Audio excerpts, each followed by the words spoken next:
Boxing is rightfully considered one of the bloodiest and most ruthless sports in existence.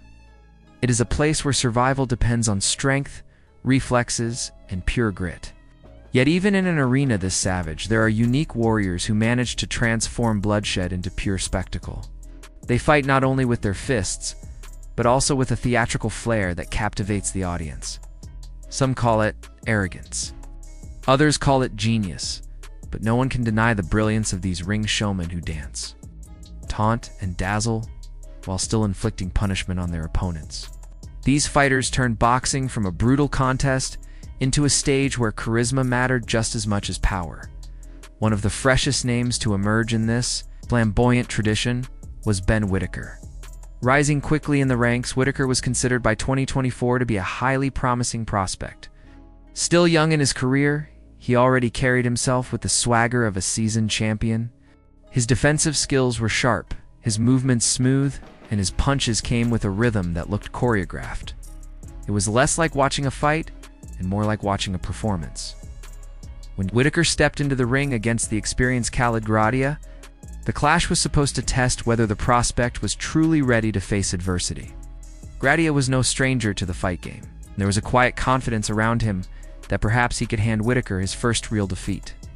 But as soon as the opening bell rang, it became clear this was going to be less of a competition and more of a public execution. Whitaker danced, dipped, and dodged like he was untouchable, making Gradia look like a man punching at shadows.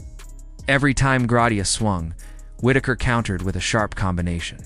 The young prospect wasn't just fighting. He was digging a grave for his opponent with every shot. Gradia's face absorbed more punches than his gloves ever blocked. The crowd gasped as Whitaker strung together combinations with the confidence of a man who knew victory was inevitable. It was defensive wizardry mixed with an offensive showcase, and while Gradia tried to push forward, it only made the humiliation worse. His swelling face became proof of Whitaker's dominance, and his inability to land a meaningful shot demoralized him further. In the end, the referee had no choice but to step in, halting what had turned into a one-sided beatdown. Whitaker added another win to his record, not just as a fighter, but as an entertainer who seemed to understand the art of making boxing look beautiful. But Whitaker wasn't the first to embrace this dancing style inside the squared circle. Years before him, a man named Emmanuel Augustus became the pioneer of what fans would call the drunken master style. He was unpredictable, unorthodox, and unlike anyone boxing had ever seen. Against Ray Oliveira, Augustus showcased his wildest traits.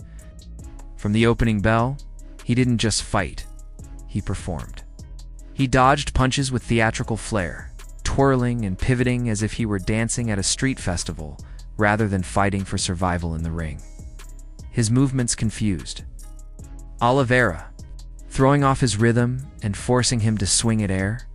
Augustus slipped shots with a grin, taunted with head bobs, and delivered counterpunches that left fans in awe. It wasn't just fighting, it was art. Commentators struggled to explain what they were seeing. His antics could have been mistaken for clowning around, but they were calculated, designed to mesmerize his opponent and set up devastating shots. Oliveira, completely overwhelmed, tried to play along at one point, but his attempts were laughable compared to Augustus's natural rhythm. By the end, Augustus stood tall as both fighter and entertainer, cementing his reputation as the original dancing showman of the ring. Another name etched in boxing history for his showmanship was the legendary Prince Naseem Hamed. Known simply as Nez, he was a fighter who turned every entrance and every fight into a spectacle. Draped in flash and arrogance, he never failed to back it up with pure talent. In his fight against Jose Badillo, Hamdi delivered one of the most memorable performances of his prime. As the fight began, Hamdi bobbed and weaved with the rhythm of a man completely in control. He dodged punches with ease, slipping away as if he were untouchable. Then, like a dancer finding his groove, he turned the ring into a stage. Throwing punches while showboating, toying with Badillo in front of thousands of fans, the crowd loved every second. Badillo tried desperately to cut the distance, but Hamed's slick movements made him look foolish. His attempts to clinch only highlighted how outmatched he was. Each failed effort fed the crowd's energy as Hamid's combinations grew sharper. His punches heavier and his confidence unshakable. When Hamad's fists finally broke through with devastating force, Badillo's corner had no choice but to save their man from further punishment. The fight was over, and Hamd walked away once again as the flamboyant prince of boxing.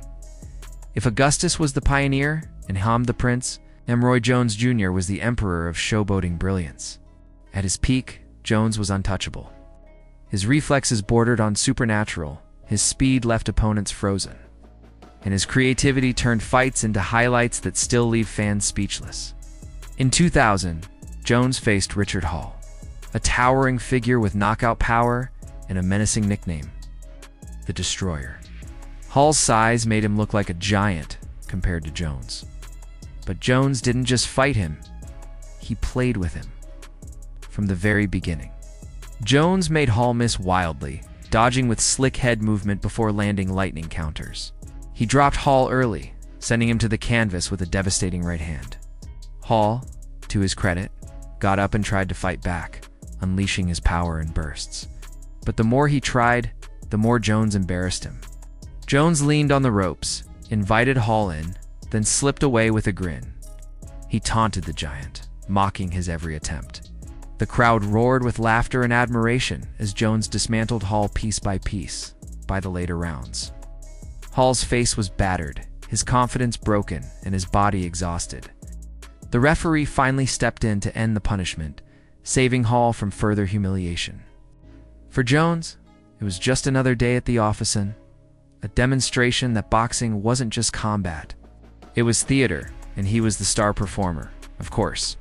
No discussion of boxing showmanship would be complete without mentioning Muhammad Ali. The greatest of all time wasn't just a fighter. He was a poet, a performer, and a man who embodied the phrase float like a butterfly, sting like a bee. In 1966, Ali faced Cleveland Williams in a fight that would become one of his defining performances. Ali's footwork was electric. His punches were lightning fast, and his confidence was overwhelming. Every jab, every shuffle, every right hand landed with authority. He danced around Williams as though the ring belonged to him, dazzling the audience with his blend of grace and power. In the third round, Ali finally overwhelmed Williams with a storm of punches, forcing the referee to stop the fight. The crowd erupted, recognizing that they were witnessing a man who wasn't just a boxer, but a legend in the making. That night, Ali elevated boxing from a sport into something divine. And if Ali brought poetry to boxing, then Michael Venom Page carried that tradition into MMA and eventually into boxing. Known for his outrageous style in the cage, Page was infamous for taunting his opponents, dropping his hands, and delivering knockout shots with theatrical flair. When he transitioned into boxing, many wondered if the same antics would translate. Against Poland's Miroslav Cieslak, Page gave the answer. From the start, Page fought with the same cocky swagger that made him a star. He dropped his hands, danced, and taunted his opponent with movements straight out of a video game. His reflexes allowed him to dodge shots effortlessly before firing back with venomous punches. Midway through the fight, he sent Cieslak crashing to the canvas with a perfectly timed right hand. The Polish fighter bravely rose, but it was a mistake. Page's follow-up attack landed another brutal right, this time folding his opponent and ending the fight in devastating fashion. With that knockout, Page proved he wasn't just a showman in MMA. He could bring the same energy to boxing. From Whitaker's slick defense to Augustus's drunken master routine. From Hamid's flamboyant dances to Jones's untouchable brilliance. From Ali's poetic dominance to Page's modern spectacle, these fighters showed the world that boxing isn't. It's only about violence. It's about art, personality, and unforgettable moments. They turned punches into performance, and opponents into unwilling stage partners.